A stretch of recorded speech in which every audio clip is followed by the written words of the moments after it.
বন্দ্যোপাধ্যায় ব্যঙ্গ নিয়ে বিতর্কে জড়িয়েছিলেন, আর সেই ব্যঙ্গ বিতর্কে ফের ব্যঙ্গ কল্যাণের কোন্নগরে দলীয় সভায় ব্যঙ্গ প্রসঙ্গ উঠল। আর ব্যঙ্গ বিতর্কে স্পোর্টিং স্পিরিট নিয়ে প্রশ্ন শ্রীরামপুরের সাংসদের। উপরাষ্ট্রপতি তথা রাজ্যসভার চেয়ারম্যান জগদীপ ধনখড়কে ব্যঙ্গের অভিযোগে তোলপাড় হয়ে গিয়েছিল রাজধানীর রাজনীতি।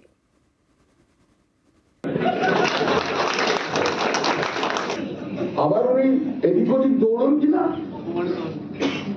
সেটাও তো দেখতে হবে না।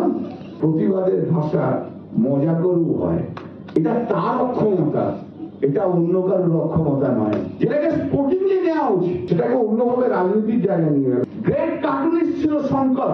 পন্ডিত জওহরলাল নেহরু বলেছিলেন তাকে, Shankar do not spare me even, আমাকেও স্পেয়ার করো না, কিন্তু তোমার কার্টুন কিন্তু হবে। মিমিক্রি করা আর্ট প্রথম যার কাছ থেকে আমরা শিখলাম তার নাম কি? সে কে? ভারতবর্ষের প্রধানমন্ত্রী নরেন্দ্র মোদী।